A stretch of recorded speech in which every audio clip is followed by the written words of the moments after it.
Hey my little Sapphires, hope you're all well, hope you all enjoyed your new year and you're enjoying 2021 so far. We're obviously only like a few days in, but I hope it's a better year for you. Ooh, I got red lipstick here. Should I put the red lipstick on?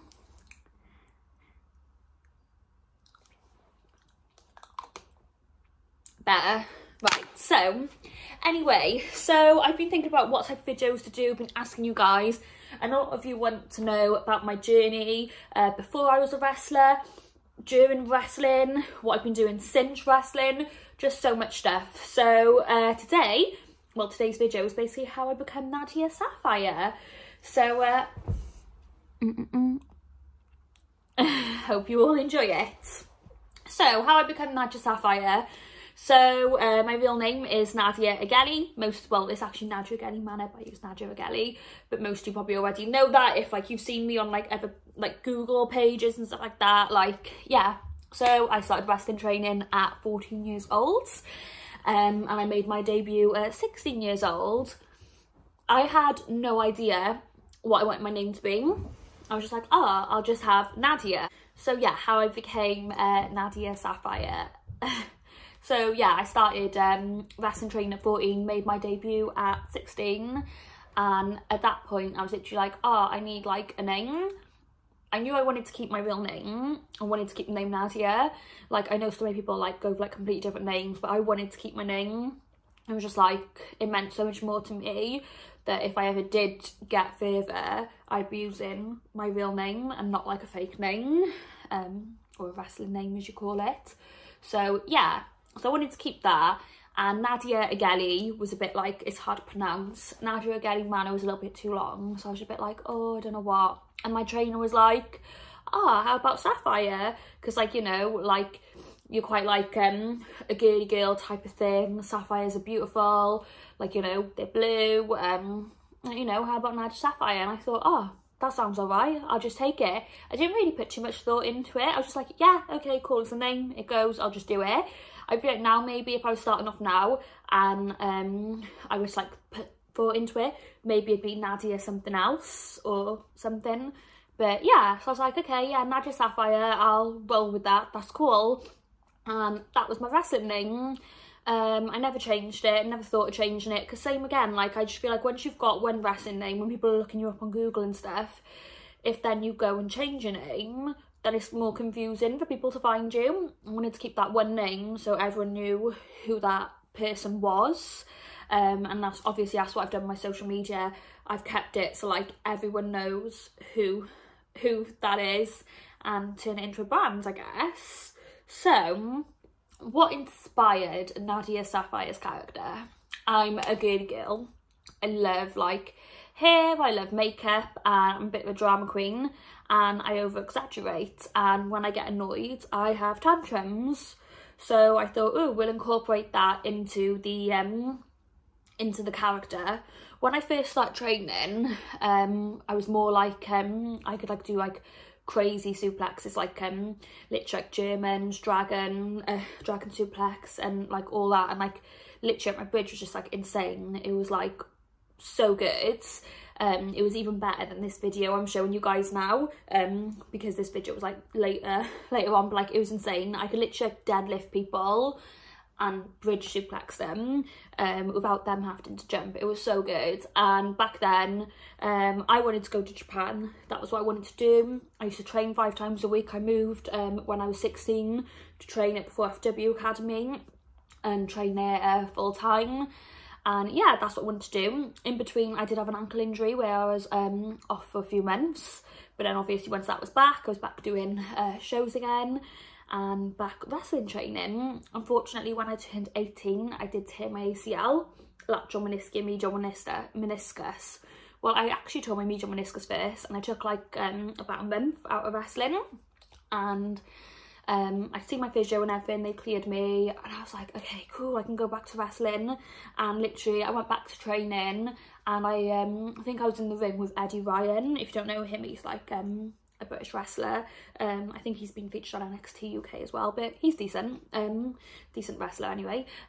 Yeah, so I remember we were doing a drill, and in the drill I'm doing a deep arm drag. So when you do a deep arm drag, you're like facing the person, and as you put your arm up to go into theirs, you twist, and obviously like as your body twists, like your legs are still there and then they twist with it, if that makes sense. So like they bump over you and you just sort of like deep arm drag them over. So like my legs would have been going like that to that, if that makes sense. So yeah, as I done that, literally, oh my god, I felt a snap. I just had the most unimaginable pain ever. It was like absolutely horrific. Oh, it was horrible. Like literally it was all shooting like up and down my leg, all up to like my my buttocks, and it was horrible. They had to call an ambulance. I had to have gas and air, which was amazing for pain.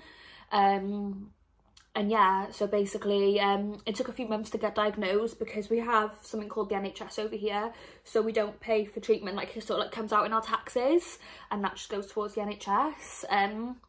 So I had to wait about like 3 months for an MRI scan, and then when I had my MRI scan, you then have to wait for your results like a month later or a few weeks later. So I had my results and they were like, right, ACL tear, lateral menisci tear and medial meniscus tear. So it wasn't just a straightforward ACL tear, it was a few other little bits as well. So then you have to wait a year for surgery.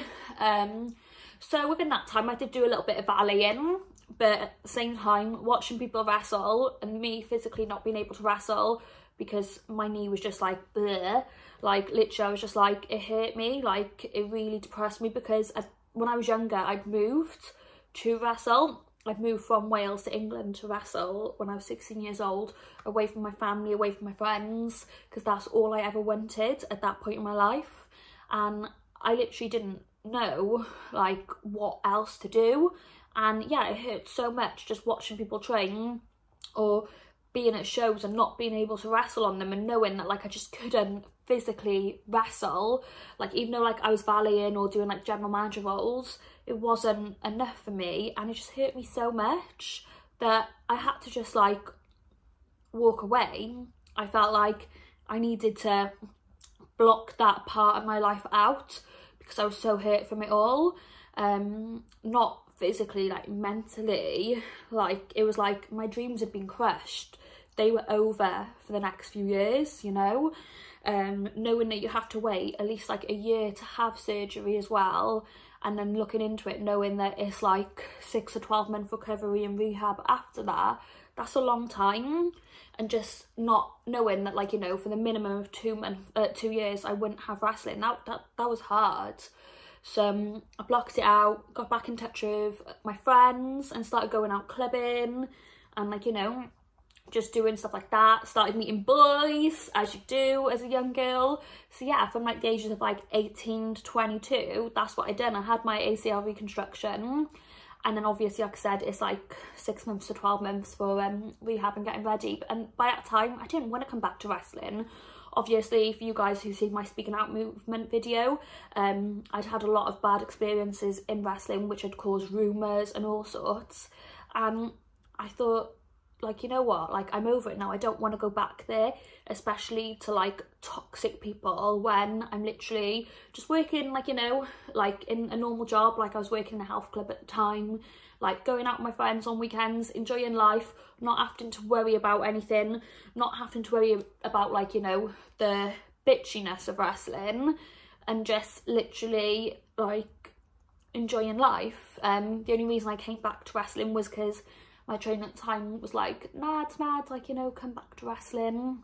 And I was like, in the end, oh, okay. He was like, oh, we got girls. And at the time, the alpha female was training there. So I was like, yeah, okay, I'll come up. So I went, trained there. Me and her, like, just did, like, a match and training. That was fun. It was really fun. And it just went from there then. And then I got the bug back straight away. As soon as I started training again, I got the wrestling bug back. And I was like, right, this is it. I want to wrestle. So I was like, right, leaving Wales again, going back to Swindon, because I want to train full time. I want to have another go at this, and I want to do this properly. Obviously, like you would have seen on my speaking out movements video, all the rumours years later were still there. So everything that happened when I was like a 15-year-old girl were all still rumours, but at this point they've been made into like even bigger rumours and things that weren't true. I feel like that's the thing, like with rumours is like it starts off as one little thing, and then like the more it goes around, someone always adds something onto it to make you sound like a worse person. So obviously I had all these people, like, well, new people in wrestling who'd heard this about me, so I automatically had people who didn't respect me coming back into wrestling. So I had that already, and I had the fact that obviously I'd had a knee injury, I'd had an ankle injury, I wasn't as athletic as I used to be.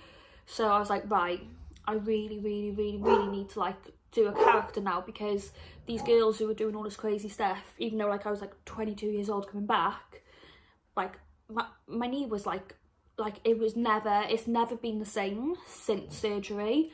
It's always been weak. I still wear like knee support on it now, and it still hurts. I've had patella tendonitis in it last year, where I had to get shockwave therapy. That was horrific.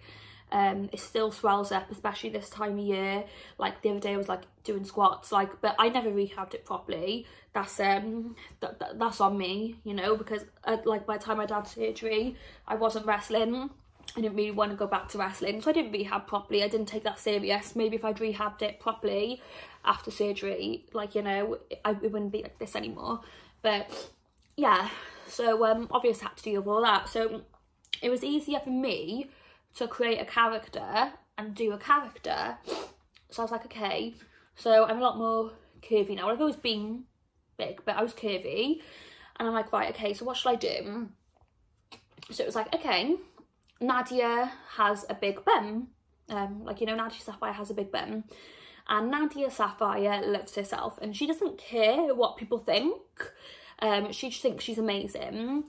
And it was all like, okay, Nadia Sapphire is going to celebrate her curves. Like, you know, like whenever I used to do beauty pageants when I was younger, it was always like, you know, about being a curvier, fuller figured girl and being a bit bigger than all the other girls. So it was like, right, Nadia Sapphire's got curves. So it's like, okay, so what can Nadia Sapphire do to her opponent that's, like, you know, not all this crazy moveset you used to do? Like, obviously I'd still chuck a German suplex in and everything, but, you know, what type of moves can Nadia Sapphire do? So I was thinking of all different types of moves where basically I'd, like, you know, make my opponent feel like, you know, beneath me. So obviously there was all hair pulls and stuff like that. So I was thinking, okay, cool, hair pulls are cool. I was thinking, okay, running hip attack in the corner, perfect. And then it just hit me.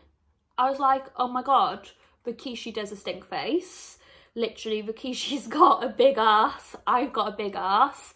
That's like the ultimate way to get heat, especially if like you're doing a family show. Like, you know, that's how I thought, right, I'm gonna get, like, you know, I'm gonna generate heat now from the crowd by doing this. And it worked. Every time I'd do a stink face on someone, literally the crowd would be like, boo, that's disgusting, your ass is fat, like, you know, this and that. And it worked, and it got me heat. And at that time, like I said, it wasn't like anything sexual or anything. It was literally just, Rikishi does that move, it'll generate me heat, like, you know, yeah, I'll do that. So yeah, so basically I just did that, and then I rolled with it.